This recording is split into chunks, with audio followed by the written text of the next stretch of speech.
So this workshop is going to focus on strategies to address stress and anxiety. So we'll start off a little bit with introductions. So I'm going to have Elaine begin. Good morning, everyone. My name is Elaine Rodriguez. I am one of the wellness counselors, and when we are more active on campus, I'm usually at Northern as well as Perry Health Sciences. I started at Wake Tech just last November, so I've been with the college for about a year. And before that, I was working as a counselor in an employee assistance program, as well as an in-home therapy for adolescents and young adults. I am Amanda Allen, so I'm our other wellness counselor at Wake Tech. When we are on campus, I am primarily at South Campus and RTP once a week.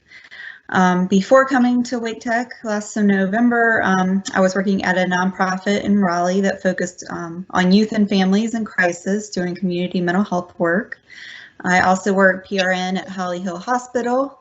I'm from Apex, North Carolina, and attended NC State for undergrad and graduate school. So if we do have a chance and have students with us that would like to share in the Q&A, if you want to share your name, program, and just a quick fun fact about yourself, the Q&A box is something that we're going to use throughout. If you guys have any questions throughout the presentation, we'll either stop or address those at the end. And Elaine, if you see anybody that has posted anything that you want to share. Absolutely, yeah, we'll give folks a couple minutes here. Again, just your name, program, and a fun fact about you would be a good way to connect with each other this morning.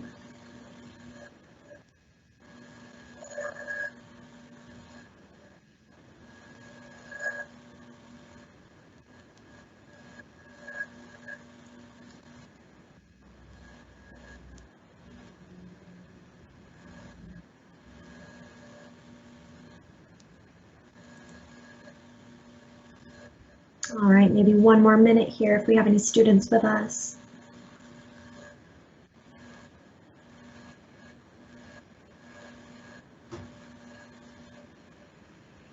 Hey, Benjamin, thanks for coming today. Oh, wow, you moved all the way from California. I hope you're liking it here in North Carolina.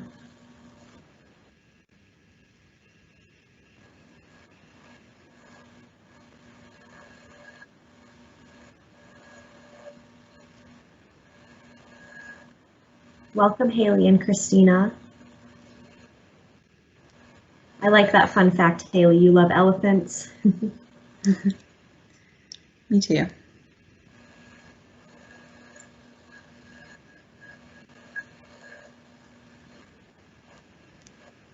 Oh, Christina, I love sushi too. I just had that last weekend.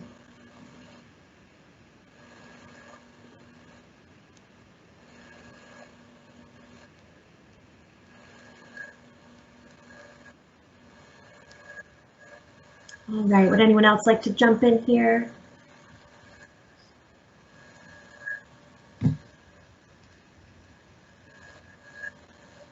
Hi, Jordan, welcome.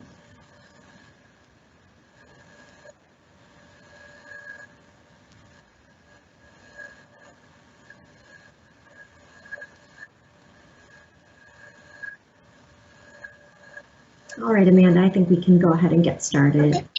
So just again, please use the Q&A function if you do have any questions that come up throughout this presentation.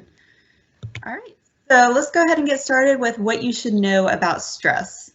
So stress affects everybody, and not all stress is bad. So stress sometimes can motivate us to be more productive, to get things done like homework, assignments, things like that. However, long-term stress can harm your health. And there are ways to manage stress, and we'll talk about that towards the end of this presentation. So prior to COVID, 80% of college students say that they sometimes or often feel stress. And we can probably assume that that number, that percentage, is much higher now. So what is stress? So stress is the body's reaction to any change that requires an adjustment or response. The body reacts to these changes with physical, emotional, cognitive, and behavioral responses. Types of stress can be acute, episodic, or chronic acute. And we'll break down this definition a little bit throughout this presentation. So this next slide here is a video. We'll see if this works. Elaine, you might want to let me know if the volume works. If not, we can share a link to this so you guys can kind of connect on this later on in your free time.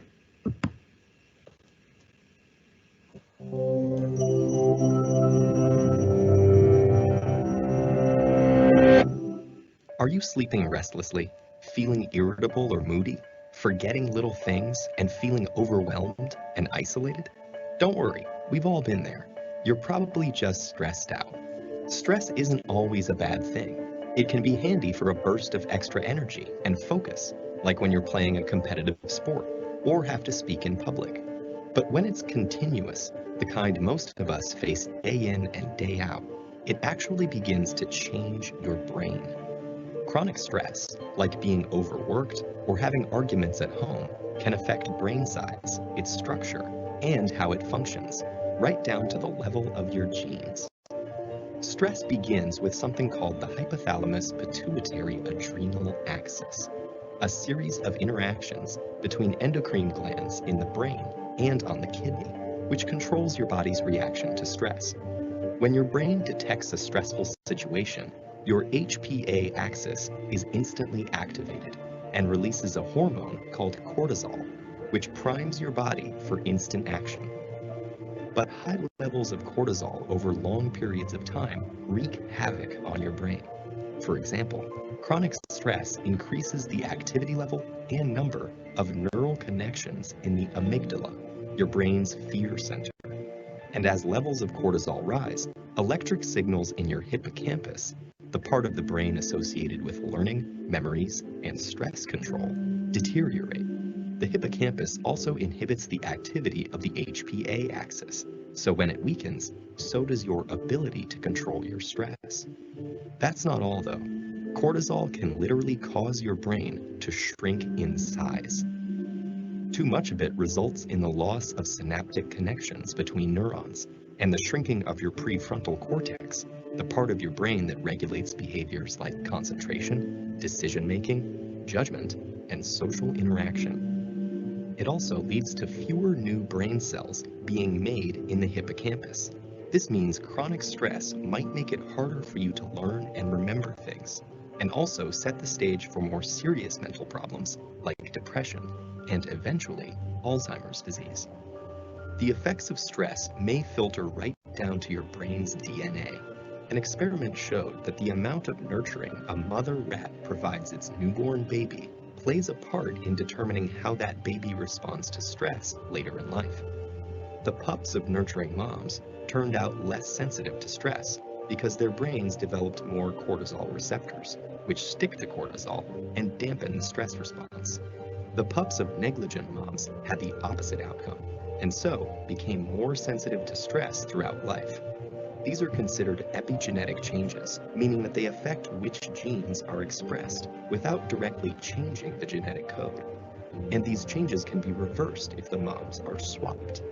But there's a surprising result. The epigenetic changes caused by one single mother rat were passed down to many generations of rats after her. In other words, the results of these actions were inheritable. It's not all bad news though. There are many ways to reverse what cortisol does to your stressed brain. The most powerful weapons are exercise and meditation, which involves breathing deeply and being aware and focused on your surroundings. Both of these activities decrease your stress and increase the size of the hippocampus, thereby improving your memory. So don't feel defeated by the pressures of daily life. Get in control of your stress before it takes control of you.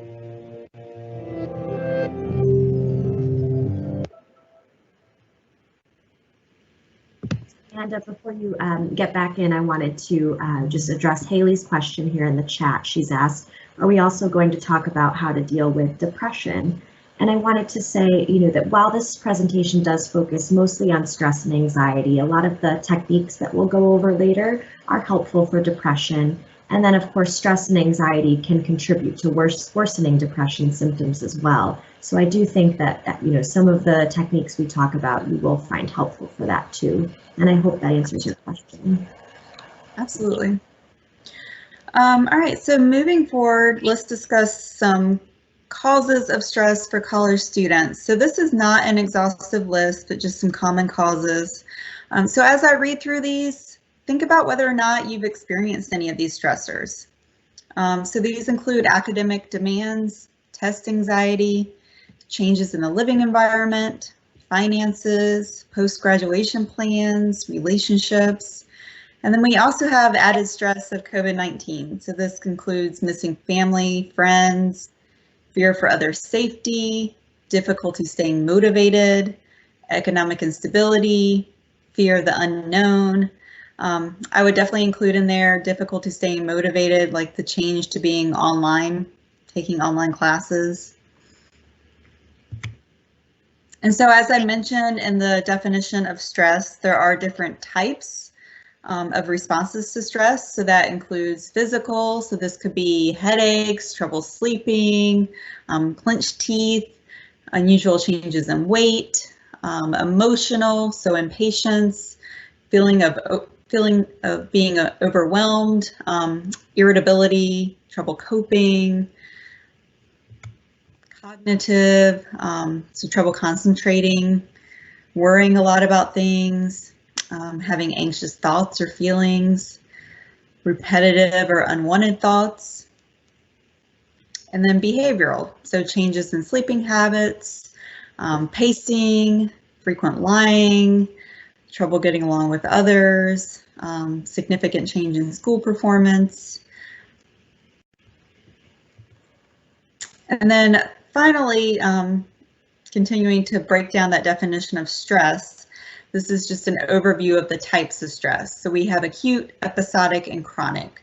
So with acute stress, this is the most common type of stress. And again, this can be positive or negative. So with the positive stress, that can push you to be more focused, to be motivated. And then the negative example, so this might be like a small thing, like a small single incident, like getting into a car accident. Something that's short-term type of stress, but it's negative stress, has a negative impact. So acute stress passes with time and is something that happens to everybody. So with the episodic stress, so this is acute stress that occurs more frequently. So you might think of somebody with like a type A personality that has a sense of urgency to get things done. This can be somebody that feels like they have a self-imposed pressure or external demands. This is commonly somebody who worries often, and this type of stress can lead to anxiety and depression. So it's accompanied by worry and angst, continuous, sometimes in a pattern. And then finally, with chronic stress, so this is thought of as like never-ending stress. So this is the type of stress that's eventually going to begin to affect your health. Examples of this can be living in poverty, dealing with trauma, chronic illness. All of those are examples of chronic stress. So we are going to continue on talking about ways to address stress, and Elaine's going to continue with that part of the presentation. Thank you, Amanda. So now the big question, everyone, right? How do I manage my stress? And there are, a ton of options and activities for self-care, but the most important thing is that you're addressing the whole person. So that's your mental health, your physical health, and your social health, because these are all interconnected, right? So, take some time to find which activities work for you. Not everything will work for every person. There can be some trial and error there. But, for everyone, we recommend limiting your exposure to social media, eating a healthy diet, and then connecting with your friends and family whenever possible, even while practicing physical distancing. We also, would encourage you to pay attention to how stress appears in your body because anxiety can be very physical. So I think often, we think about stress and anxiety as being something mental, something emotional, but it can impact our physical health as well, as Amanda was talking about, and as the video mentioned with our body's stress response. So this can come out in a ton of ways, right? Headaches, stomach pain or nausea, muscle aches. If you notice yourself feeling some of these things in your body, you might want to pause, check in with yourself, and see what's going on. And that would be a perfect opportunity to try one of the activities or techniques that we discuss. And even if you are doing all of these things already, it can still be helpful to talk to a professional like a therapist or a doctor. So of course, with the added stress of COVID-19, these are very uncertain times. So we do want everyone to know that it's normal to have a range of emotional responses, right? Being worried, upset, stressed, even anger, these are all normal. It can be helpful to notice what you're feeling and, if possible, labeling it, giving it a name. You might also remind yourself this is normal. You can express what you're feeling to another person that you trust, or if you're not comfortable with that just yet, you might also try some other creative expression or writing. You might write freely, you could find a journal prompt online, anything that you feel comfortable with to get started. One particular exercise you might find helpful is thought dropping. So this would be first thing in the morning or before bed, setting some time to just write out all of the thoughts that come to your mind. The goal is not to edit your thoughts, just to get them out of your head and onto paper. It can really help you process what you're going through. And then another big strategy that you can do anywhere is deep breathing. And this can provide both immediate relief and long-term benefits as well. So a regular deep breathing practice can actually help to improve your blood pressure and even boost immunity by lowering the body's stress response. So if you all remember from the video in the beginning, they talked about cortisol, our stress hormone. Deep breathing practice can actually work to reduce the release of that hormone. So, with deep breathing, slow down and practice. It can feel a little unnatural at first when you try it, but this is normal. Try not to be discouraged. And remember, the biggest mistake is breathing too fast, so try to slow down.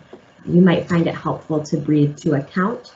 So for example, inhaling slowly for the count of 3, pausing for a second, and then exhaling to the count of 3. And then I think next we have a video to just take us through a brief guided breathing video, or exercise, sorry. Mindful breathing. Close your eyes and rest your hands on your knees. Bring your attention to the touch of your body on your seat. Feel the weight of your body on your chair or cushion. Make sure that your back is straight and that you're comfortable.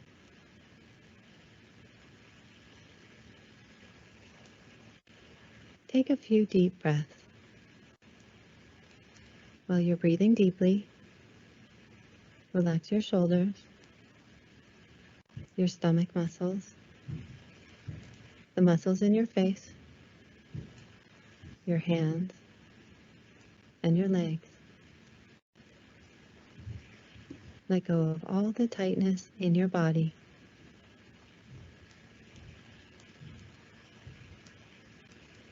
Now bring your attention back to your breath. Notice what it feels like as it enters through your nose, goes down through your throat, filling your lungs, and back out through your nose. Notice your stomach and chest rise and fall each time you breathe in and each time you breathe out. And just allow your breathing to be natural and relaxed.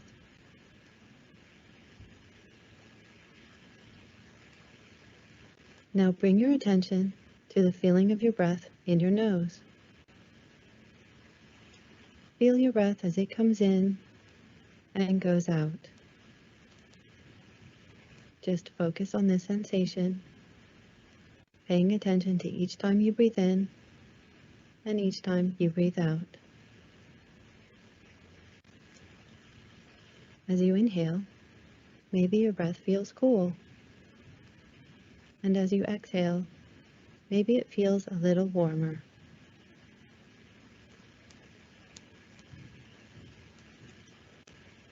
When your mind wanders, or if you become distracted, just notice what's going on in your head, and then gently bring your attention back to your breath, going in and out. Focus on the feeling of your breath and allow thoughts and feelings to come and go in the background.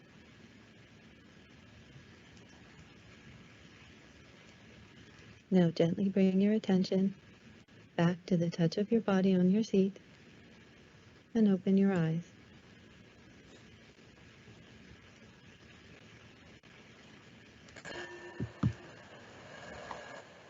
So if some of you tried that along with the video, I hope you found it helpful. There are lots of options for deep breathing exercises that you can find on YouTube, as well as some apps that we'll discuss a little later on. And then I did want to address one question as far as a chat window. So we'll use the Q&A for any questions or comments if you want to jump in. The chat window is locked, but we'll use the Q&A for that purpose. And so talking a bit more about thoughts. Our thoughts obviously impact how we're feeling. So when you do find yourself starting to worry, you might find it helpful to ask yourself if what you're focusing on is something that's within your control. So if we are anxious, stressed, and worried, our body's natural response is going to be to tense up. So start paying attention to your thoughts and how they're affecting you. Especially if you're feeling any pain or tension, try to notice what kind of dialogue is running through your mind. You can practice mindfulness by paying attention to your surroundings and your experience in the present moment. So mindfulness is all about, being present, and you might think about putting your world under a microscope, trying to use all of your senses. So for one example, when you're washing your hands, you might focus on what the soap feels like, or the temperature of the water. If you can zone in on the sound of running water or see any bubbles, all of this can help to bring us out of the future thinking that stress and anxiety kind of trap us in and bring us more into the present. And then again, there are many apps to help with mindfulness exercises. If you're interested, we'll cover some later on. And again, when we have runaway thoughts, one of the most effective strategies is to ground yourself by focusing on what's going on in the here and now.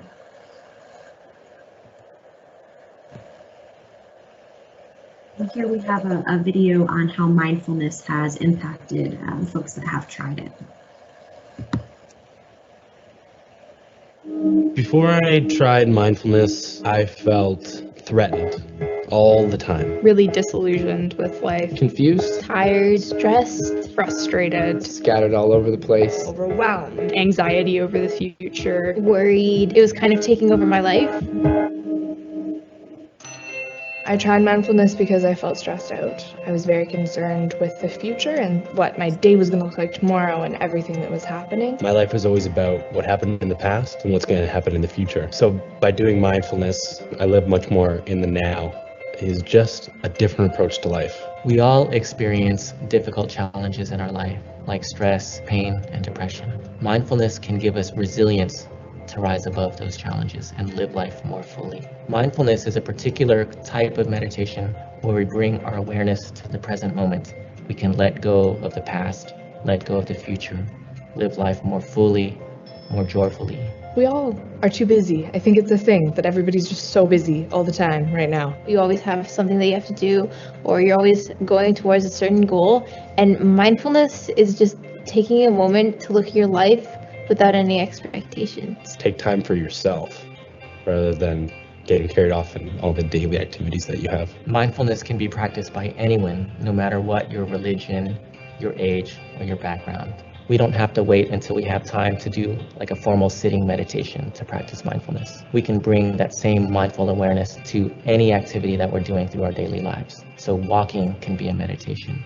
Eating our lunch, brushing our teeth, being creative, painting, writing, or playing music can get us deeply in touch with the present moment. Mindfulness is available anytime, anywhere. It's a tool and skill that you can use for the rest of your life, and it's easy through simple daily or not daily exercises. And just keeps us all just calm and present, and I think that that's healthy for anybody. It can be beneficial for everyone, and you just have to go in with an open mind and take everything slowly instead of trying to get through life quickly and do as much as I can and as fast as I can do it. Instead, just enjoy everything you do and maybe look at life from a more positive perspective. So I really invite you all to try it, to experience it, and to see for yourself how mindfulness might be able to affect and transform your own life.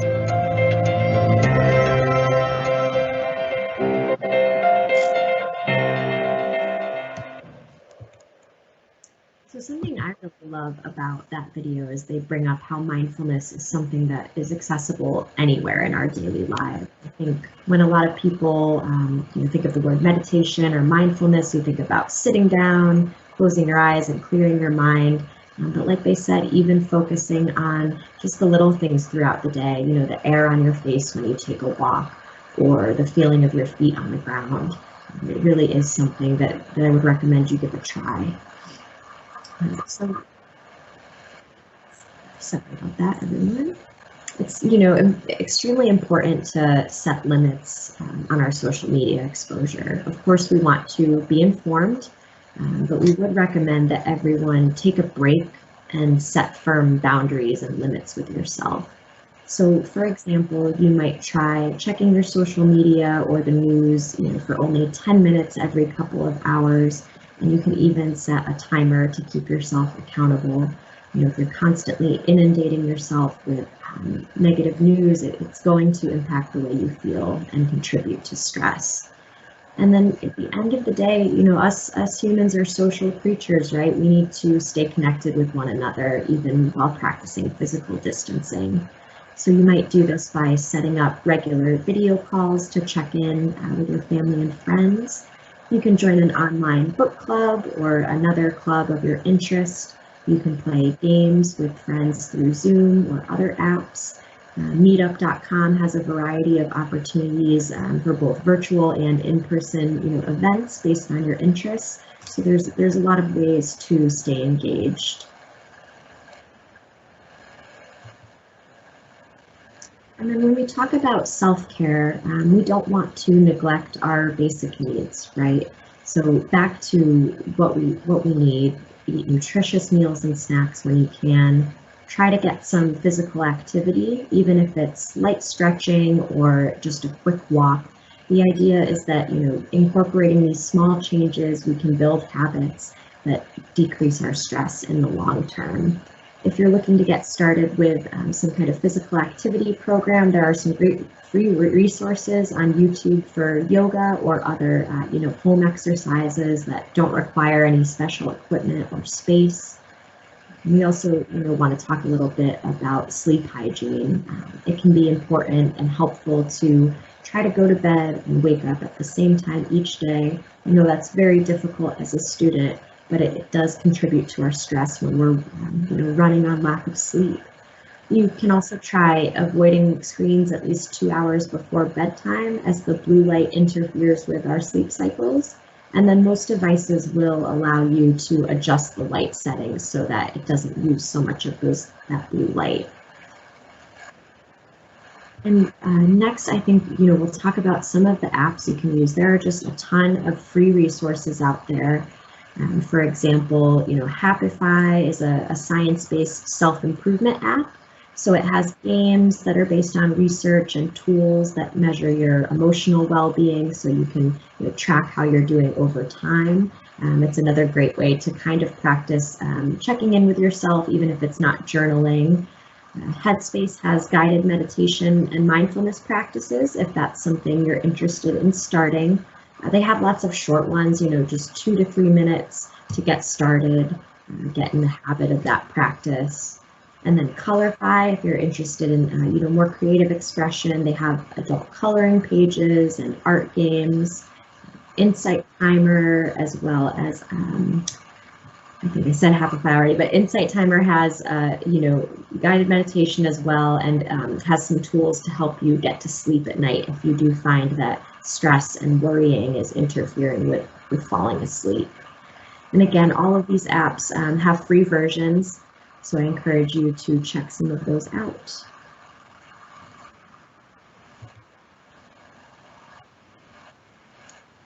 Thank you everyone for coming today.